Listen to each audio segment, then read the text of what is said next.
Hello guys, CourageJojo64 is here, and welcome to another review of SpongeBob's Seasons Review Chapter 1. And we're going to be talking about a decent episode of MuscleBob Buffpants, and also the mediocre episode Squidward Unfriendly Ghost. So yeah, I'm not really excited to talk about these two episodes because I don't really have much to say about them. At least when it comes to like plot wise or even highlights of the episode, honestly. So let's get started with MuscleBob Buffpants. The plot of MuscleBob Buffpants starts off with SpongeBob, practicing and, trying to look tough and stuff. And then, Sandy arrives and tells SpongeBob about his exercising and how he's trying to be tough and stuff. And then Sandy shows him her muscles and all that stuff, and that SpongeBob wishes that he can be tough as well as Sandy, honestly. So, basically, the next day, or at least the next morning, SpongeBob goes to Sandy's house or treat him basically, and does some exercising things or exercises for Sandy basically. Just running on not a treadmill, on her little, I don't know what it's called, like some sort of like hamster wheel thing, and also do boxing and other stuff like that. The last activity of this is when Sandy tries to put SpongeBob through the arm cruncher, which honestly, this is one of the highlights of the episode, honestly, but we'll get there when we get there. Anyway, so SpongeBob leaves at the last second before he got crushed by his candy got crushed by Sandy's thing. SpongeBob runs home and tells Gary about it, and then SpongeBob sees a commercial about having muscle arms. Fake muscle arms that are disguised as gloves, basically. And SpongeBob gets tricked into this commercial and decides to buy the anchor arms, basically. And that's what the episode later centers around, him having muscle arms, and that's basically the rest of the episode. So yeah, SpongeBob shows off his muscle anchor arms to Squidward and Mr. Krabs, basically, and to some of the beachgoers in Goo Lagoon. So SpongeBob does the typical acts egotistic about this, and acts very cocky towards the other beachgoers and stuff. And then Sandy arrives and tells him what is his secret, basically, and SpongeBob makes up a fake secret and all that crap. Afterwards, what happens is that SpongeBob basically, Sandy enters SpongeBob into a lifting competition. I don't know why. Honestly, I don't know why would Sandy do that to him, but I guess it's the set of the conflict of the episode. Basically, what happens next is that SpongeBob tries to tell Sandy not to do this, honestly, to him, and SpongeBob tries to get out of the drink, and it crashes into the hole where Sandy put the little enters SpongeBob in the competition thing, or box, I remember.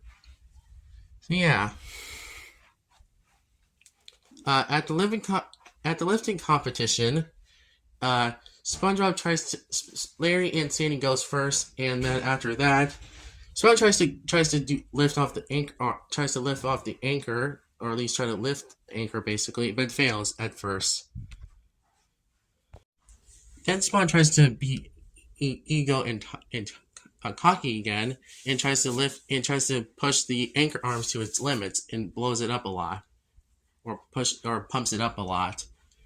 And then SpongeBob tries so hard to grab the anchor arm, and then after a few attempts, the anchor arms start to pop, and SpongeBob loses basically, and Sandy wins. Sandy gets disappointed in SpongeBob for using fake anchor arms into make him look tough and stuff. Which SpongeBob looks disappointed about this too, like so sad about this, and then they go to Sandy's house again and tries to do exercise again.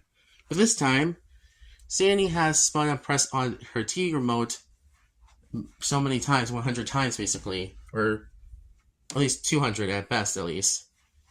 And Sandy has SpongeBob do this for the rest of at the end of the episode. SpongeBob's arm goes off, and then SpongeBob tells him if he can have it back, and that's how the episode basically ends. Honestly, this episode is kind of just decent as well. It's up there with Tea at the Tree Dome and and also repent, in my opinion. Honestly, I like the idea of this episode and the premise alone, but it could have not have a liar reveal trope as well, like we'll see later in the show as well, because there's plenty of other times where SpongeBob lies about something and then it bites him, then the lie bites him back into his butt later on. Honestly, see, key example is being the episode Black and Sponge from season 5, which I actually like that episode a lot better than this one, honestly. Or heck, if you want a better SpongeBob being strong, being weak episode, there's literally no weenies allowed from season 3 and Larry's Gym from season 9. But when we get there, we'll talk about those two episodes, honestly, of course. Honestly, I think my highlight of this episode is definitely the montage of SpongeBob like doing exercises, and I do like the arm crusher gag as well. That's pretty funny, and I do like also that Sandy is trying to help SpongeBob in this episode, honestly, which is kind of nice, honestly, for her to do, honestly. But like I said, the pace. I also think the biggest problem with this episode is the pacing. Honestly, like I said, the pacing in season 1 is just very like not dreadful like season 6 through 9A, but it's still noticeably noticeable. Honestly, season 1's pacing at least better than those seasons though. But still, you know what I mean, of course. Final score of this episode is gonna be a decent one, and it will be a 6 out of 10, honestly. It's a decent episode that has a few good qualities, but I think it's mostly just decent, honestly. But I don't think it's bad, but it's just decent and okay, honestly. So yeah. Man. Okay, so next episode we have is Squidward the Unfriendly Ghost, which episode I think is mostly average, too. It's mostly average, like Sandy's Rocket, Squeaky Boots, and what was the other episode? Nature Pants. But it's better than those episodes, honestly, in my opinion, at least. But this is still not a great episode, though. So let's get started. The plot starts off with SpongeBob and Patrick doing their usual shenanigans, and Squidward making a mask, what was it? I think it was like decor himself, basically, like some sort of wax thing figure of himself. Squidward asks them what they are doing, and they said they don't know. And then Squidward asks Patrick, what time is it? And Patrick slips. This is one of the funniest jokes of the episode. Patrick drops the bubble soap on the ground, or at least spills it a little bit. So and Squidward has a delivery line that's funny as well. So yeah. Then we have a scene where Squidward is taking a shower, and SpongeBob and Patrick are trying to think out what they can do next. And then next step they do is playing toss with a shell. Patrick puts it in his belly and launches it towards Squidward's window. And basically what happens next is that after they reach Squidward's house and goes into his house, basically, Squidward's wax figure got a little melted by the shell that they throw into the house, basically. So yeah, that's interesting. They saw Squidward looked very melted and looked very weird, and then they leave it. Patrick and SpongeBob leave Squidward in the wax figure Squidward into the light, and it causes the wax version of himself to melt down to a puddle. Patrick freaks out about this, and then meanwhile Squidward's taking a shower still. Or at least a bath. I don't know what he's actually doing. He's probably taking a shower, honestly, to be honest.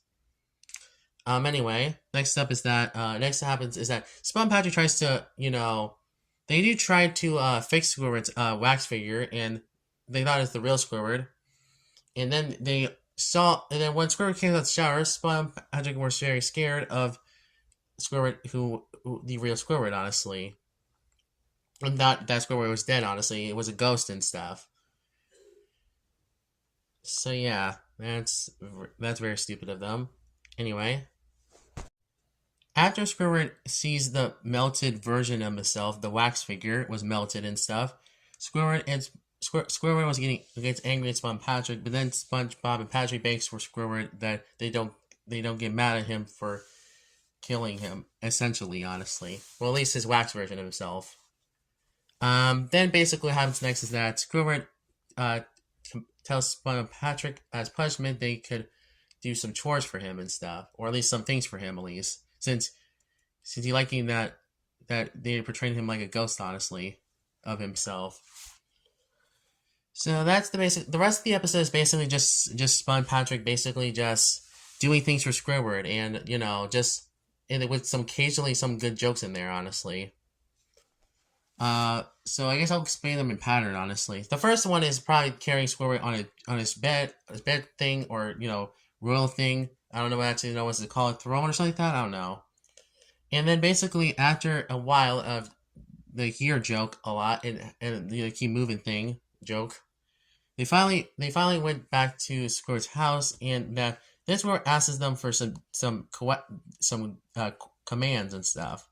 Just getting him a cherry pie. SpongeBob standing in place and saying some words. SpongeBob doing using a tissue as a instrument and stuff like that, etc. The final after SpongeBob falls asleep on the tissue paper. Then basically, SpongeBob and Patrick gets punished. Patrick finds the pie and Squidward throws it at Patrick's face. And then basically what happens next is that SpongeBob and Patrick has to clean up Squidward's closet now. They go. It turns out that the closet, there was a paper gag where SpongeBob rips off the wallpaper off, honestly. And it turns out they try to pay a comic of the Flying Dutchman. Major fun fact: this is the Flying Dutchman's first appearance, though minor appearance overall. This is only cameo, honestly, so it's not really relevant to the plot though. This will also be like Rainer Lecon in the Search of Squarepants movie.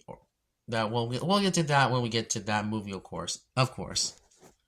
So SpongeBob and Patrick plans to try to put Squidward to rest, honestly. After some attempts that failed and stuff like that, and trying to put Squidward in a coffin for reasons. Then basically, Spongebob and Patrick digs a grave for Squidward, and then Squidward reveals himself to Spongebob and Patrick and the rest of Bikini Bottom that he's actually alive, not dead, honestly. SpongeBob still thinks that Squidward is dead and that he's the fool that they don't believe that he's dead, honestly. And then Patrick gives SpongeBob the idea of sending Squidward to the great beyond and stuff, which SpongeBob think the idea was brilliant. And then SpongeBob blows a big bubble and sends Squidward flying towards the surface and stuff. And then the episode ends with SpongeBob and Patrick, saying goodbye, friend, and happy trails and stuff. And yeah, the episode ends with Squidward being in the surface and being in a bubble now, and that's how the episode basically ends. Wow, this episode is basically average at best, honestly. Now, do I hate this episode? No, I don't. There's actually a lot of highlights I could say more than Nature Pants, Sandy's Rocket, and Squeaky Boots, but it's not enough to save this episode, honestly, in my opinion, honestly. So I'll list my highlights of this episode first.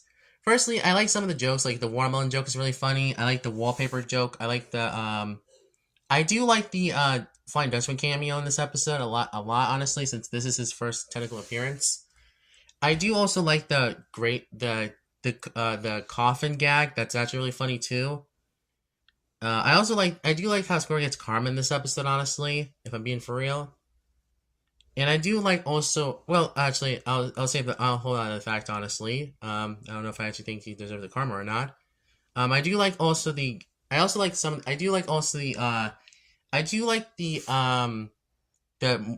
funeral scene. That was actually pretty funny. And I do like also the your ball joke as well. And I do like also the beginning of this episode as well. So there are some decent highlights in this episode, honestly. But I think the biggest problem with this episode is the pacing, and also that it also has SpongeBob and Patrick being kind of dumb here, honestly. And I get what the grinders were going for in this episode, that SpongeBob and Patrick deserve to get punished because, they did mess up something that it was Squidward's, honestly. And I do think Squidward getting karma at the end of the episode was justified, but I just don't like how SpongeBob and Patrick were dumb this episode, honestly. I just don't like how dumbed down they were.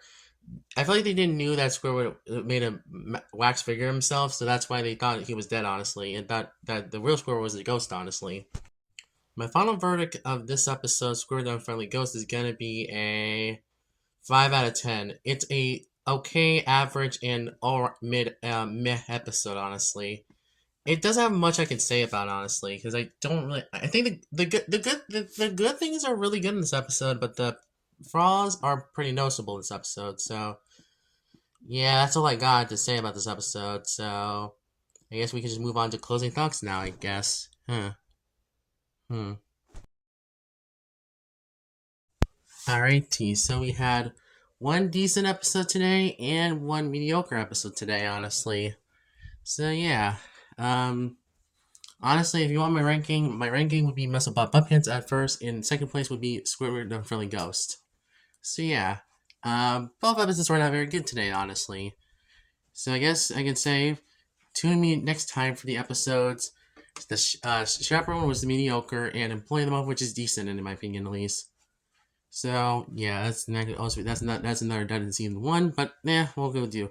So yeah, thank you guys for watching. I'll see you guys next time, and tune in for those next two episodes. Thank you guys for joining me. I'll see you guys next time. And yeah, Cartoon Retro Boy is out.